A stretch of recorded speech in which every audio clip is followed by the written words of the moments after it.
Bismillahirrahmanirrahim. Assalamualaikum warahmatullahi wabarakatuh. Alhamdulillah, wassalatu wassalamu ala rasulillah wa ala alihi wa ashabihi wa mawalah wa ba'd. Para pemirsa Ruas TV yang dirahmati dan dimuliakan Allah Subhanahu wa taala dimanapun Anda berada, semoga kita semuanya senantiasa di dalam lindungan penjagaan Allah Subhanahu wa taala. Semoga kita di bulan suci Ramadan ini mendapatkan inayah pertolongan Allah Subhanahu wa taala sehingga kita bisa melaksanakan dan memaksimalkan kesempatan berjumpa dengan bulan suci Ramadan ini dengan lebih baik. Tentu kita berharap bahwasanya Ramadan tahun ini bisa menjadi lebih baik, lebih hikmah, lebih penuh kesan daripada Ramadan-Ramadan yang sebelumnya dalam perjalanan ibadah Ramadaniyah kita. Semoga kegiatan aktivitas ibadah yang kita laksanakan dengan jenisnya yang tentu saja sangat variatif ini bisa mengantarkan kita kepada derajat takwa kepada Allah Subhanahu wa taala sebagaimana tujuan terpenting daripada ibadah puasa itu, sebagaimana Allah sebutkan di dalam Al-Qur'an, ya ayyuhalladzina amanu kutiba alaikumusiyam kama kutiba alal ladzina min qablikum la'allakum tattaqun. Wahai segenap orang-orang yang beriman, diwajibkan atas kalian berpuasa sebagaimana puasa ini telah diwajibkan atas orang-orang sebelum kalian agar kalian bertakwa. Maka kita berharap seluruh agenda ibadah yang telah kita buat, yang telah kita canangkan ini bisa berjalan dengan baik, mulai dari puasanya, salat tarawihnya, salat witirnya, tilawah Qur'annya, sedekahnya, dan aktivitas agenda kebaikan yang lainnya. Semoga semuanya diterima di sisi Allah Subhanahu wa taala menjadi satu amalan kebaikan yang kita harapkan bisa menjadi pemberat timbangan kebaikan kita kelak ketika kita telah kembali kepada Allah Subhanahu wa taala. Pada kesempatan yang sangat berkah ini, di hari-hari yang sangat mulia dan agung ini, kita kembali akan mentadabburi ayat-ayat Allah Subhanahu wa taala yang juga merupakan salah satu perintah yang telah disebutkan oleh Allah di dalam Al-Qur'an tentang bertadabbur, tentang mentadabburi ayat-ayat Allah Subhanahu wa taala. Afala yatadabbaruna al-Qur'an am ala qulubin aqfaluha. Mengapakah gerangan mereka tidak mentadabburi ayat-ayat Allah Subhanahu wa taala, ataukah hati mereka telah dikunci oleh Allah Subhanahu wa taala? Tentu di antara tujuan penting daripada diturunkannya Al-Qur'an oleh Allah Subhanahu wa taala agar hati kita bisa menjadi lebih lembut, ya, menjadi lebih tersuasanakan untuk senantiasa mengingat Allah Subhanahu wa taala. Dan itu jugalah yang menjadikan bulan suci Ramadan menjadi sangat mulia karena Allah telah memilihnya untuk menjadi tempat, waktu, momen di mana Al-Qur'an diturunkan oleh Allah Subhanahu wa taala. Sebagaimana yang Allah Subhanahu wa taala telah abadikan di dalam Al-Qur'an, syahrul ramadhan alladzi unzila fihi al-Qur'an hudan linnas wa bayyinatin minal huda wal furqan. Bulan Ramadan adalah bulan di mana Allah Subhanahu wa taala menurunkan Al-Qur'an, yang Al-Qur'an adalah sebuah petunjuk bukan hanya untuk kita sebagai seorang muslim, tapi sebenarnya Al-Qur'an ini juga bisa menjadi petunjuk bagi seluruh manusia. Maka pada kesempatan yang sangat berkah ini, di waktu-waktu yang mulia di bulan suci Ramadan, kita akan mentadabburi beberapa ayat dari surah Al-Anfal, salah satu surah yang berada di deretan-deretan awal, ya, Al-Quran, dari sisi penomorannya tentu semua kita mengetahui bahwasanya ya surah Al-Anfal ini adalah surah yang ke-8. Ya, surah yang ke-8 setelah surah Al-A'raf dan setelahnya ada surah At-Taubah. Tentu yang paling penting pertama ya untuk mentadabburi ayat-ayat Allah Subhanahu wa taala ini yang terdapat di dalam Al-Qur'an, penting kiranya untuk kita melihat ya kandungan umum yang ada di dalam ayat-ayat atau di dalam surah-surah yang terdapat di dalam Al-Qur'an. Begitu banyak pelajaran, begitu banyak hikmah, begitu banyak edukasi yang telah Allah Subhanahu wa taala tuangkan, yang telah Allah Subhanahu wa taala berikan kepada kita melalui Al-Qur'an. Tinggal kemudian bagaimana cara kita mengelola waktu, mengelola kesempatan agar kita senantiasa bisa belajar, mempelajari, mendalami, menghayati isi serta kandungan daripada Al-Qur'an itu sendiri. Karena tidak akan mungkin para pemirsa sekalian kita bisa sampai pada tujuan daripada turunnya ayat ini sebagai pedoman hidup, ya, sebagai petunjuk hidup, jika sekiranya kita tidak meluangkan waktu untuk mempelajarinya. Karena menjadi suatu barang mustahil ya, kita bisa mengambil manfaat sebesar-besarnya dari Al-Quran, sementara kita tidak meluangkan dan tidak memberikan waktu untuk mempelajarinya. Maka ya, kesempatan ini, ya, kesempatan bulan suci Ramadan adalah kesempatan untuk banyak mempelajari Quran, banyak mendalami Al-Quran, banyak menggali kembali isi Al-Quran, serta berupaya untuk mengaplikasikannya. Karena itu adalah suatu hal yang penting. Setelah kita belajar, apa setelah belajar? Apakah hanya belajar saja? Apakah hanya sekedar mengumpulkan pengetahuan saja? Tidak, tentu saja. Yang lebih penting daripada itu, setelah kita tahu bagaimana kita bisa mengaplikasikan ilmu pemahaman yang kita ketahui tersebut. Ya. Karena ilmu nantilah dikatakan bermanfaat kalau ilmu tersebut bisa memberikan nilai positif pada diri kita, pada orang yang ada di sekitar kita. Jangan seperti sebagian yang hanya gemar belajar tetapi tidak gemar untuk menyampaikan kepada orang lain, ya, atau paling minimal kita menyampaikan nilai-nilainya, kandungannya, isinya kepada keluarga kita. Dan ini merupakan perintah Allah Subhanahu wa taala. Ya ayyuhalladzina amanu qu anfusakum wa ahlikum nara. Wahai segenap orang-orang yang beriman, jagalah diri kalian dan keluarga kalian dari api neraka.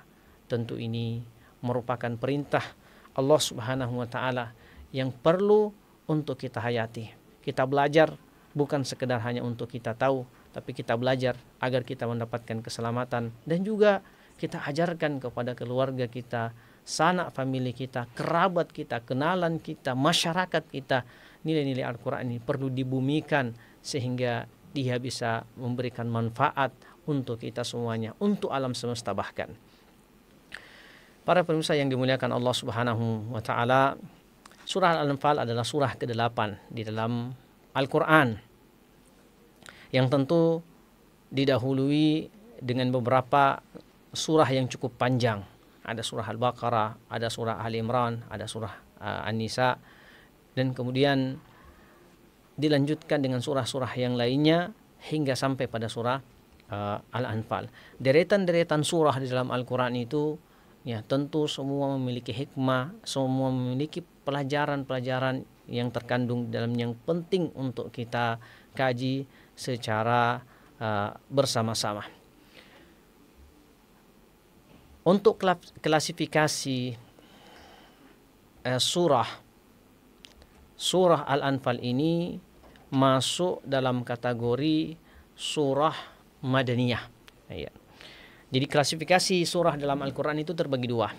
Ada surah yang disebut dengan surah Makkiyah, ada yang disebut dengan surah Madaniyah. Ya. Ada surah Makkiyah, ada surah Madaniyah. Sebagian ulama berbeda pendapat yang manakah yang disebut dengan Madaniyah dan Makkiyah. Ada yang mengatakan surah Makkiyah adalah yang turun di Mekah dan surah Madaniyah adalah turun di Madinah. Tapi yang lebih rajih insyaallah, yang lebih tepat adalah ya surah Madaniyah adalah semua surah atau ayat-ayat yang diturunkan oleh Allah Subhanahu wa taala kepada Rasulullah sallallahu alaihi wasallam pasca hijrah.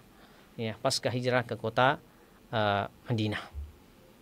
Nah, termasuk di antara surah Madaniyah ini adalah suratul Anfal. Ya. Suratul Anfal yang secara numerik berada pada posisi surah ke-8 yang jumlah ayatnya sebanyak 75 ayat. Jadi ayat-ayat yang ada di dalam surah Al-Anfal ini itu seluruhnya adalah Madaniyah. Walaupun ada beberapa ulama mengatakan ada beberapa ayat di dalam surah Al-Anfal ini yang merupakan surah Makkiyah. Ya, jadi gabungan antara Madaniyah dan Makkiyah. Tapi kalau kita mengkaji lagi lebih seksama, melihat pandangan-pandangan para ulama kita tentang pembagian ini, maka bisa disimpulkan pendapat yang lebih kuat adalah pendapat yang mengatakan bahwa seluruh ayat dalam surah Al-Anfal ini adalah Madaniyah. Kemudian yang selanjutnya dari segi makna, ya, Al-Anfal, ya, Al-Anfal atau dalam bahasa Arab didefinisikan sebagai Al-Ghanimah, ya, Al-Anfal atau Al-Ghanimah, atau dalam bahasa Indonesia dikenal dengan surah yang artinya rampasan perang, ya, rampasan perang. Tentu sebentar kita akan sebutkan mengapa surah ini disebut dengan surah Al-Anfal, ya, atau ghanimah atau rampasan perang. Ya. Di antaranya adalah karena kalau kita membaca seluruh ayat-ayat yang ada di dalam surah ini memberikan 2 poin penting. Ya, dimuara daripada pembahasan yang ada di dalam surat Al-Anfal keseluruhannya itu pada 2 titik. Yang pertama adalah tentang masalah iman kepada Allah Subhanahu wa taala, dan yang kedua tentang masalah perjuangan atau jihad di jalan Allah Subhanahu wa taala. Nah, maka kalau kita melihat dari ayat pertama, ya, itu menjelaskan tentang masalah keimanan, ya. Dan juga dalam ayat-ayat selanjutnya akan digambarkan tentang masalah jihad dan perjuangan. Tentu di sini kalau kita menyebutkan kata perjuangan, kata jihad, kata ini bagi sebagian orang menjadi kata yang sangat sensitif, ya. Karena selalu dianalogikan atau selalu didefinisikan bahwa jihad itu selalu berarti membunuh, ya, atau selalu berarti pertumpahan darah. Nah, ini perlu diperbaiki. Paradigma berpikir ini, cara berpikir ini perlu diperbaiki. Khususnya ketika kita mendengarkan kata-kata yang menyebutkan jihad. Karena kata jihad dalam Al-Quran itu adalah kata baku yang sangat banyak kita temukan. Sehingga kita tidak bisa mengatakan karena ada kata jihad maka perlu dihapuskan saja. Ya, karena jihad itu identik dengan terorisme atau identik dengan kekerasan, ekstremisme, ya, fundamentalisme dan lain sebagainya. Nah, inilah cara berpikir yang perlu diluruskan di tengah-tengah masyarakat kita. Memang dalam surat Al-Anfal ini surah yang menjelaskan tentang banyak, ya, perkara-perkara yang berkaitan dengan jihad di jalan Allah Subhanahu wa taala. Tapi para pemirsa sekalian yang dirahmati dan dimuliakan Allah Subhanahu wa taala, perlu kita pahami bahwa konsep jihad yang ada di dalam Islam ini atau konsep perang yang ada dalam Islam ini semuanya adalah untuk maslahat dakwah. Dan ini dibuktikan oleh sejarah. Ya, coba kita buka sejarah, ya, dan kita melihat kembali, membaca kembali bagaimana sebenarnya dan kenapa bisa ada istilah peperangan yang dikeluarkan di dalam Islam. Ya. Maka kalau kita membuka sejarah itu, sejarah mulai dari perjalanan kehidupan Nabi Shallallahu Alaihi Wasallam, dan juga ini nanti akan masuk pada mengapa surat Al-Anfal ini turun. Ya. Karena ini berkaitan erat dengan peristiwa perang Badar yang terjadi pada tahun 2 Hijriyah. Ya. Kita kembali pada pembahasan masalah kata jihad itu sendiri yang ada di dalam Al-Quran. Maka para ulama kita telah menjelaskan, bahkan sejarah juga telah membuktikan, jihad itu dalam Islam bukan dalam arti membunuh, bukan dalam arti membumi hanguskan, bukan juga dalam arti untuk membuat huru-hara kekacauan di tengah-tengah masyarakat. Jihad itu konsepnya adalah bagaimana dakwah ini bisa berkembang, bagaimana bisa menjaga dakwah ini dari rongrongan musuh atau orang-orang yang tidak menyenangi Islam itu sendiri. Maka konsep jihad itu adalah konsep bagaimana umat Islam mempertahankan diri mereka dari gangguan-gangguan orang yang lain. Dan ini saya kira manusiawi terjadi, bahwa dalam perjalanan kehidupan kita, di antara hal yang paling penting untuk kita pelihara dan jaga adalah keamanan kita pribadi, nyawa kita, kehormatan kita. Sehingga dimanapun ya, dan dalam komunitas apapun, jika pada kondisi-kondisi tertentu mereka merasakan akan adanya bahaya, tentu sebagai seorang manusia yang secara naluri ingin mempertahankan diri, maka mereka akan mempertahankan dirinya. Yang menarik dalam pengkajian surah Al-Anfal ini, karena surah ini seringkali diidentikan dengan surah yang mengantarkan umat Islam itu kepada kekerasan, padahal sebenarnya tidak. Ya, padahal sebenarnya tidak seperti itu. Coba kita lihat dalam perjalanan sejarah. Rasulullah Shallallahu Alaihi Wasallam, perang yang paling pertama atau peristiwa pertempuran paling pertama yang terjadi, yang paling besar dalam sejarah Islam itu adalah perang Badar Al-Kubra yang terjadi pada bulan Ramadan tahun kedua ya, Hijriyah. Itu pada dasarnya dalam sejarahnya itu kan bukan umat Islam yang ingin melakukan penyerangan, karena dalam sejarahnya umat Islam ketika itu hanya ingin mencegat kafilah dagang yang dikomandoi oleh Abu Sufyan kembali dari Syam menuju ke kota Mekah. Umat Islam yang ketika itu sudah sampai di Medina ingin mengambil kembali hak-hak mereka yang telah dirampas ketika mereka hijrah. Ya, karena dalam kisah hijrah, ini kisah yang cukup panjang, para sahabat meninggalkan seluruh harta kekayaan yang mereka kumpulkan dan miliki di kota Mekah. Karena memang ketika itu dipersyaratkan, kalau ada yang ingin hijrah meninggalkan kota Makkah, silakan tinggalkan kota Makkah, tapi tidak boleh membawa harta benda mereka. Maka karena harta benda ini masih tersimpan dan ditahan secara zalim oleh orang kafir Quraisy ketika itu, maka ada sebuah kesempatan yang dilihat oleh Nabi Shallallahu Alaihi Wasallam.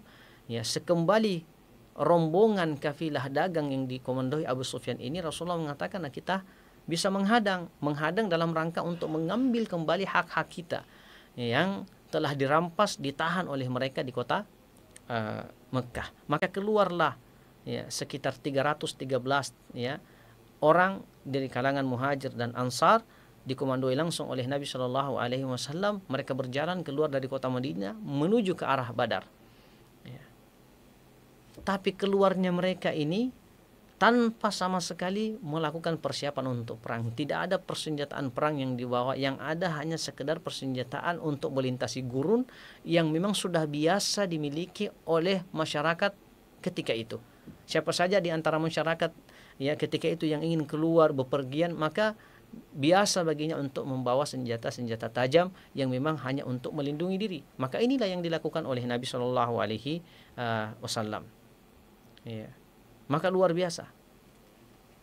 Mereka tidak menginginkan perang, tetapi karena orang-orang kafir Quraisy ketika itu yang memulai, maka umat Islam tentu saja perlu bertahan dan harus bertahan. Karena kalau tidak, ini tentu akan menimbulkan bahaya bagi umat Islam secara umum dan khususnya Nabi Shallallahu Alaihi Wasallam yang memang langsung ya bersama dalam perjalanan tersebut.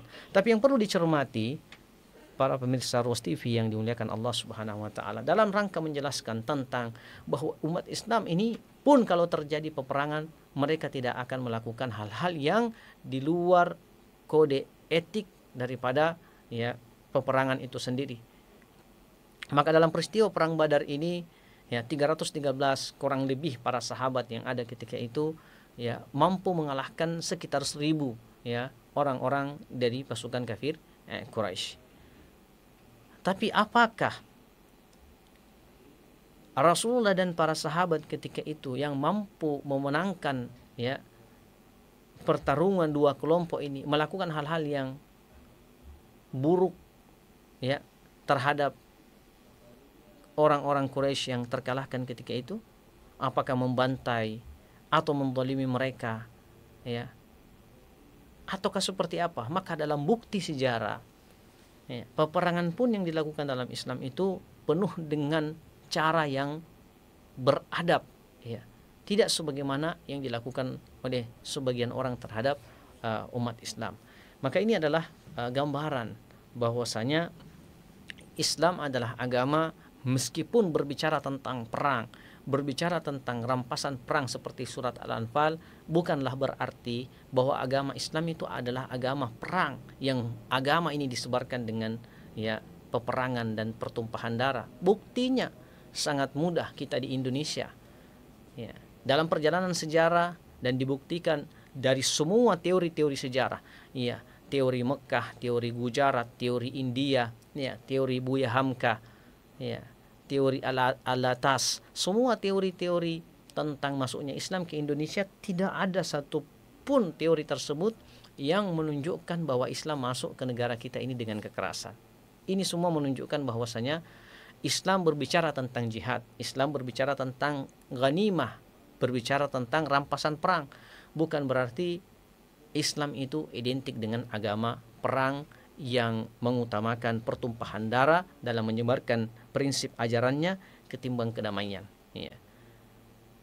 Dan pun kalau ada terjadi peperangan, maka itu semua dalam rangka untuk menjaga Islam, dalam rangka untuk menjaga dakwah ini agar bisa berjalan sesuai apa yang diharapkan.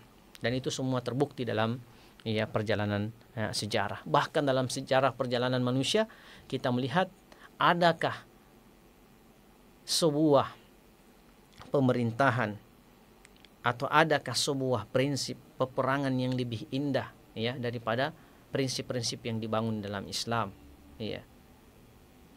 Dan itu diungkapkan oleh Abu Bakar As-Siddiq, dan tentu itu adalah merupakan ajaran dari Nabi SAW ketika beliau menjadi khalifah dan mengutus para sahabat dalam rangka menyebarkan Islam. Pelarangan-pelarangan dalam proses jihad itu sudah disebutkan ya, dilarang membunuh perempuan ya, dilarang melukai anak-anak, orang tua, tidak boleh menghancurkan rumah ibadah, orang yang berlindung di balik rumah ibadah itu juga sudah dijaga hak keamanannya. Bahkan tidak boleh membunuh binatang dan memotong pohon-pohonan. Ini luar biasa nilai-nilai kedamaian sebenarnya yang telah diajarkan oleh Islam. Meskipun tentu dalam Al-Quran dijelaskan seperti tadi, ada surat Al-Anfal, surah yang menjelaskan tentang perkara-perkara rampasan perang dan juga tentang jihad. Baik, kita masuk pada ayat yang pertama.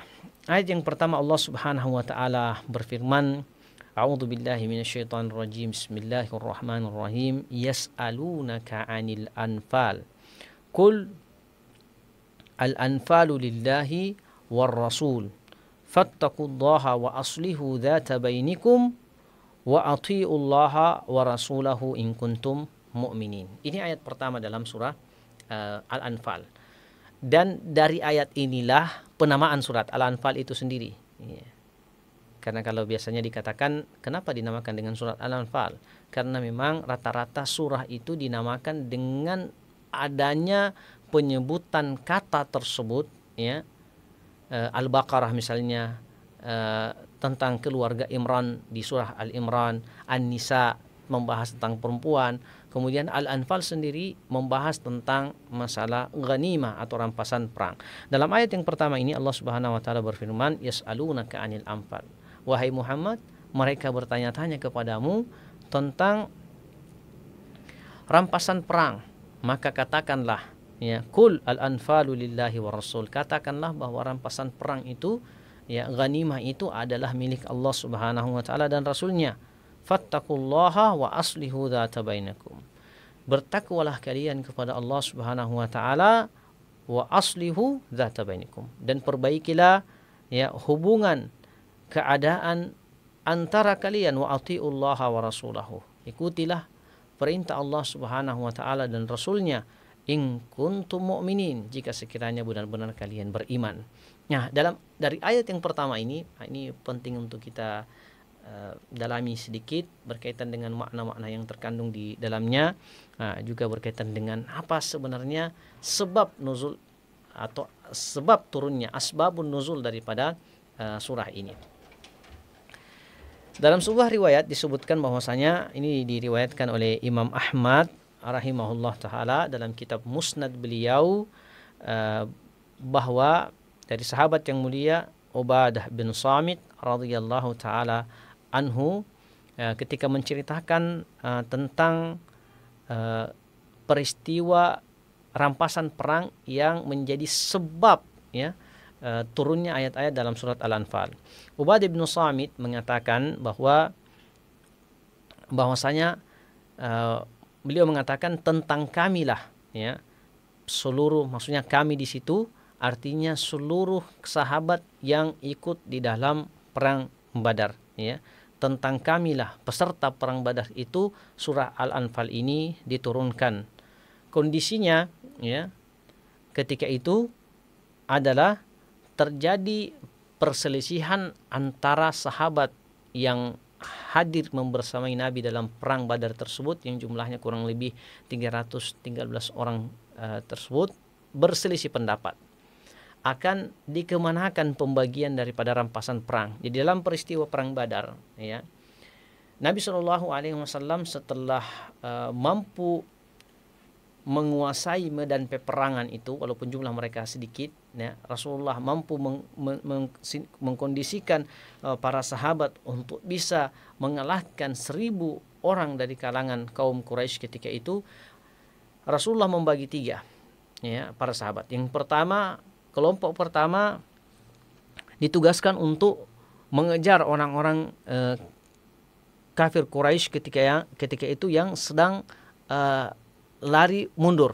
Jadi satu kelompok oleh Nabi ditugaskan untuk mengejar mereka. Kelompok yang lain, kelompok kedua, itu ditugaskan oleh Nabi Shallallahu Alaihi Wasallam mengumpulkan rampasan perang yang ada.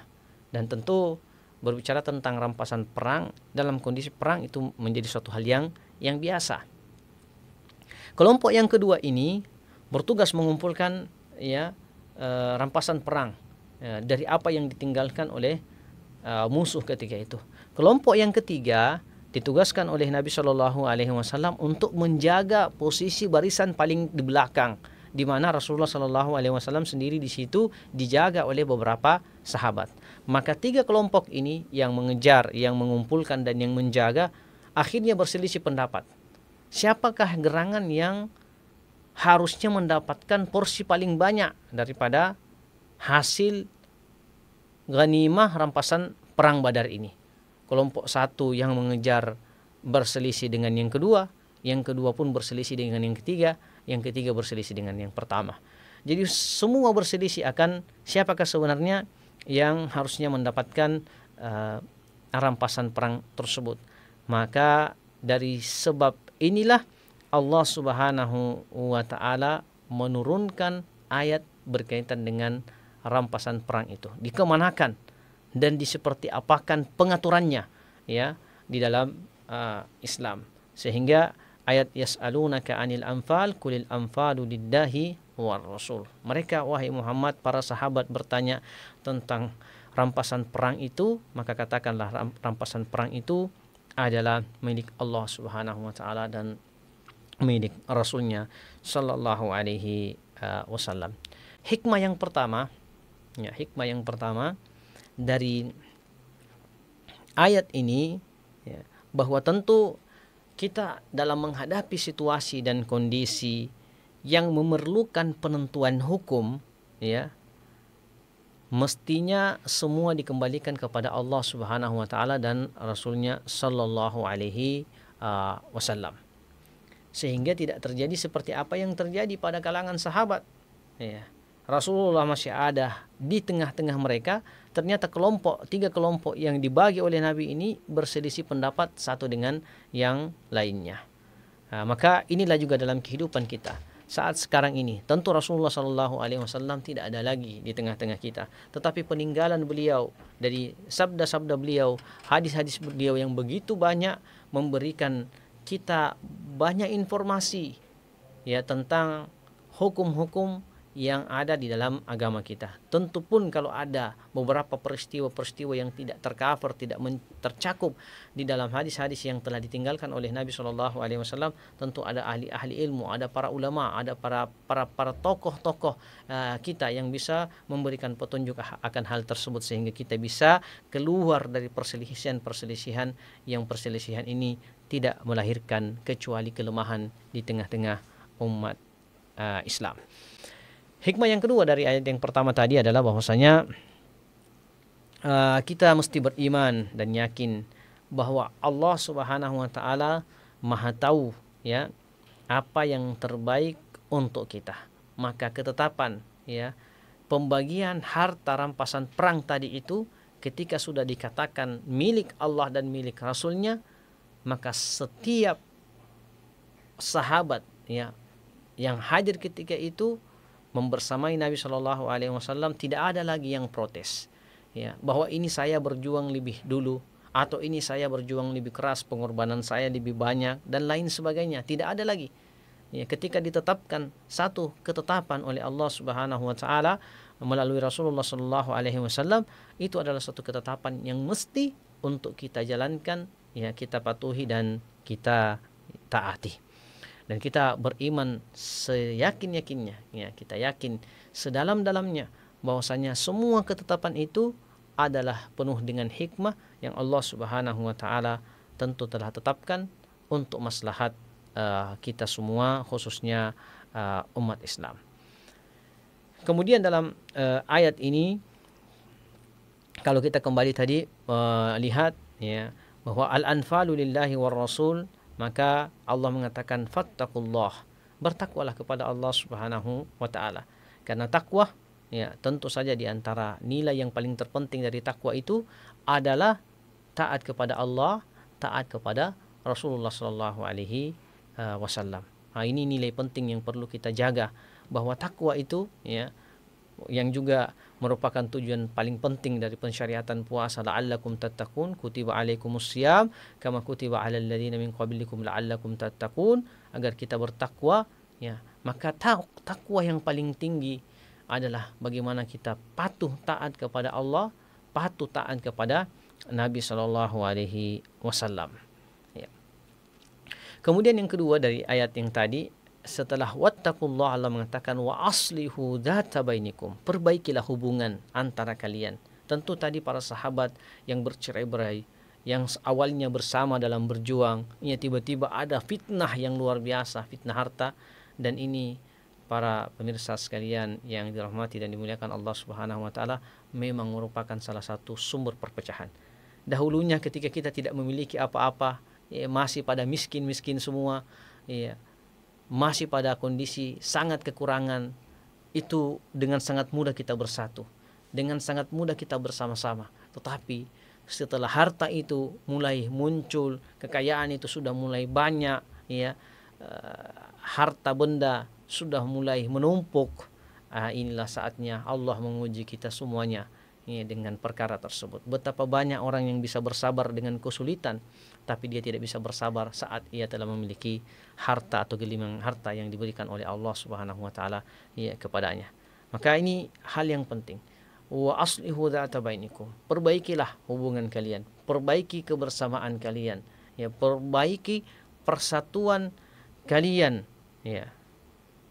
Karena tentu dalam perjalanan kehidupan umat Islam hari ini, dengan kondisi yang kita hadapi, yang kita saksikan secara bersama-sama, yang paling penting sekarang adalah bagaimana membangun kebersamaan, persatuan ya sesama umat Islam secara khusus ya, karena dengan itulah umat ini akan kembali kuat.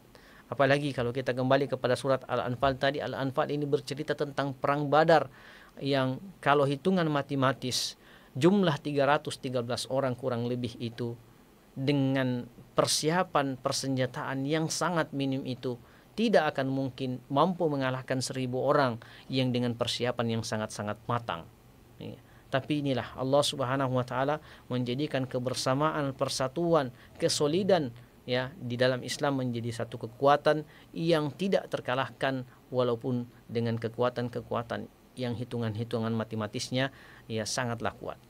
Nah, maka di sini fattaqullaha wa aslihu zata bainikum, perbaiki hubungan ya, perbaiki hubungan kita. Itulah yang kata Nabi sallallahu alaihi wasallam dalam salah satu sabdanya ya, memerintahkan kepada kita untuk saling kasih sayang ya, saling menyokong, saling mendukung ya. Bahkan dalam hadis Nabi sallallahu alaihi wasallam menyebutkan bahwa umat Islam itu ka al-jasadil wahid, seperti satu tubuh. Idza ishtaka minhu udwun, kalau ada satu di antara batang tubuh kita ini yang merasakan sakit, maka batang tubuh yang lain atau seluruh tubuh kita pun akan merasakan kesakitan. Itulah gambaran tentang kebersamaan, persatuan, soliditas, solidaritas umat Islam yang harusnya dijaga agar kita kembali kepada apa yang kita harapkan. Wa atiullaha wa rasulahu in kuntum mu'minin. Ayat yang kedua di dalam surah Al-Anfal ini, setelah Allah menggambarkan tentang Al-Anfal, rampasan perang dan apa yang menjadi sebab ya ayat ini turun, dalam ayat yang kedua Allah Subhanahu wa taala mengatakan innamal mu'minuna alladzina idza dzukirallahu wajilat qulubuhum. Ya, ayat ini memberikan gambaran kepada kita tentang karakteristik, tentang muwasafat, tentang sifat karakter daripada orang-orang yang beriman. Allah mengatakan dalam ayat tersebut innamal mu'minuna, sesungguhnya, dan dalam konteks bahasa Arab innama ini yufidul hasar ya, memberikan informasi kepada kita tentang bahwasanya apa yang akan disebutkan setelah innama ini menyebutkan tentang batasan, ya, membatasi sesuatu. Maka disebutkan innamal mu'minuna, bahwa sesungguhnya hanya orang-orang yang beriman. Siapa itu orang-orang yang beriman? Alladzina idza dzukirallahu wajilat qulubuhum. Jika disebutkan Allah Subhanahu wa taala, diingatkan kepada mereka tentang Allah Subhanahu wa taala, wajilat qulubuhum ya, tergetar, tersentuh ya hati-hati mereka. Wa idza tuliyat alaihim ayatuhu zadathum imana, dan jika dibacakan kepada mereka ayat-ayat Allah Subhanahu wa taala, bertambah kuat iman mereka kepada Allah Azza wa Jalla. Wa ala rabbihim yatawakkalun. Dan yang ketiga di antara sifat orang yang beriman dalam ayat ini adalah mereka-mereka yang senantiasa tawakal kepada Allah Subhanahu wa taala. Yang pertama, sifat orang beriman atau karakteristik orang beriman adalah senantiasa berzikir kepada Allah Subhanahu wa taala. Banyak membasahi lisan mereka dengan zikir ya kepada Allah, mengingat Allah Subhanahu wa taala ya. Dan dalam proses zikir mereka itu mengingat Allah Subhanahu wa taala itu wajilat qulubuhum ya, hati-hati mereka senantiasa bergetar ya, mengingat dan menghadirkan kebesaran Allah Subhanahu wa taala. Dan inilah para pemirsa sekalian yang perlu kita berbanyak-banyak berzikir kepada Allah, banyak mengagungkan Allah Subhanahu wa taala, banyak menghadirkan dalam hati, dalam kehidupan kita bahwa Allah Subhanahu wa taala kuasa atas segala sesuatu, sehingga dalam perjalanan kehidupan kita ini kita senantiasa menyandarkan apa yang kita inginkan, yang kita perlukan, yang kita butuhkan kepada Allah Azza wa Jalla. Wa idza tuliyat alaihim ayatuhu zadatuhum imana, bertambah iman ini, bertambah keyakinan kita kepada Allah Subhanahu wa taala. Ketika kita membaca Al-Qur'an, merasa tenang, merasa tumaknina hati kita ini dengan Al-Qur'an ya. Karena itulah yang disebutkan oleh Allah Subhanahu wa taala bahwa ayat-ayat Al-Qur'an ini adalah di antara sebab yang bisa menenangkan hati kita. Yang kemudian yang ayat yang ketiga, Allah Subhanahu wa taala mengatakan alladzina yuqimuna sholata wa mimma razaqnahum yunfikun. Sifat dan karakteristik orang-orang yang beriman selanjutnya adalah mereka yang senantiasa melaksanakan ibadah salat dan juga senantiasa memberikan atau mengeluarkan menginfakkan, mensedekahkan sebagian harta yang telah dititipkan oleh Allah Subhanahu wa taala kepada mereka. Ya, jadi ini di antara sifat-sifat menjaga salat, ya. Salat juga ini merupakan hal yang sangat penting. Dia adalah merupakan imaduddin, tiang daripada agama. Kalau rubuh salat ini, rubuhlah semuanya. Dan kata Nabi sallallahu alaihi wasallam, "Awwalu ma yuhasabu bihil insanu yaumal qiyamah as-shalah." Perkara yang paling pertama dihisab adalah tentang salat. Kalau salat baik, maka baiklah yang lainnya. Tapi kalau salat tidak baik, maka mungkin kita banyak melakukan amalan ketaatan, ibadah yang kita anggap ibadah dan ketaatan. Tapi kalau salat kita tidak baik, maka boleh saja yang banyak itu akan tidak bermakna apa-apa di sisi Allah Subhanahu wa taala. Maka perlu diperhatikan salat kita ini. Ya, apalagi kita di bulan Ramadan ini, kita terkondisikan ya dengan melaksanakan ibadah salat wajib laki-laki di masjid, ya. Salat tarawih juga kita terkondisikan untuk itu. Maka mari ya jadikan bulan suci Ramadan ini sebagai madrasah, sebagai wadah kita melatih diri untuk terus mengembangkan dan memperbaiki ya kualitas ibadah kita kepada Allah Subhanahu wa taala. Wa mimma razaqnahum yunfikun, dan sebagian harta yang kita miliki yang merupakan rezeki dari Allah Subhanahu wa taala, jangan lupa bahwa di sebagian harta kita itu ada hak-hak orang lain yang perlu kita keluarkan, yang perlu kita tunaikan. Ya, Ramadan juga mengajarkan kita tentang ini. Bukankah digambarkan bahwa Nabi Shallallahu Alaihi Wasallam ajwadun nas wa ajwadu ma yakunu fi Ramadan. Beliau Shallallahu Alaihi Wasallam adalah sosok yang paling dermawan, manusia yang paling dermawan. Tapi ketika masuk bulan Ramadan, kedermawanan Nabi Shallallahu Alaihi Wasallam meningkat ya dari hari-hari biasanya. Maka mari jadikan ini sebagai kebiasaan kita berinfak, bersedekah di jalan Allah Subhanahu wa taala, karena setiap sedekah kita akan menjadi penimbang pemberat timbangan amalan kebajikan kita di akhirat kelak. Kemudian ayat yang keempat, ayat yang terakhir yang kita tadabburi pada kesempatan yang sangat mulia ini adalah firman Allah Subhanahu wa taala yang menjelaskan tentang sifat-sifat karakter tadi itu.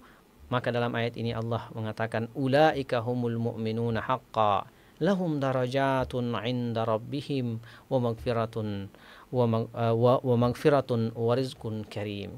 Setelah menyebutkan tentang Al-Anfal di ayat pertama, Allah menyebutkan tentang ciri-ciri orang-orang yang beriman. Yang pertama, yang kedua sampai yang ketiga, yang keempat tadi. Lalu kemudian Allah mengatakan merekalah ini yang memiliki ciri-ciri tersebut, ulaika hum al-mu'minuna haqqa. Mereka adalah orang-orang yang mukmin, yang sungguh-sungguh mukmin, yang sungguh-sungguh beriman. Maka balasan bagi mereka lahum darajatun 'inda rabbihim. Allah tinggikan derajat mereka di akhirat. Allah tinggikan derajat mereka di sisi Allah Subhanahu wa taala. Allah tinggikan mereka ya di sisi Allah Subhanahu wa taala, wa maghfirah. Lalu kemudian mereka juga akan mendapatkan pengampunan dan juga akan mendapatkan rezeki yang luas dari sisi Allah Subhanahu wa taala. Jadi semua sudah tercover dalam ayat ini. Ciri-ciri orang beriman, dan jika orang beriman kepada Allah Subhanahu wa taala, dia akan mendapatkan begitu banyak manfaat. Bukan hanya manfaat akhirat, ditinggikan derajat kita, tapi juga Allah memberikan janji bahwa orang yang beriman, bertakwa kepada Allah Subhanahu wa taala, dia akan mendapatkan kelapangan rezeki dari Allah Subhanahu wa taala. Maka subhanallah, para pemirsa Ruas TV yang dimuliakan Allah Subhanahu wa taala dimanapun Anda berada, mari terus memperbaiki kualitas diri kita, keimanan kita kepada Allah Subhanahu wa taala. Mari meresapi, menghayati ayat-ayat Allah, lalu kemudian mari kita mencoba untuk mengaplikasikannya semua itu dalam kehidupan kita sehari-hari. Semoga Ramadan ini menjadi Ramadan yang penuh dengan berkah. Semoga Allah Subhanahu wa taala mengantarkan kita semuanya kepada derajat takwa yang kita harap-harapkan dari aktivitas ibadah puasa dan Ramadan kita. Kita tutup. Subhanakallahumma bihamdika asyhadu an la ilaha illa anta astaghfiruka wa atubu ilaik. Wa sallallahu ala nabiyyina Muhammadin wa ala alihi wa ashabihi wa sallam. Assalamualaikum warahmatullahi wabarakatuh.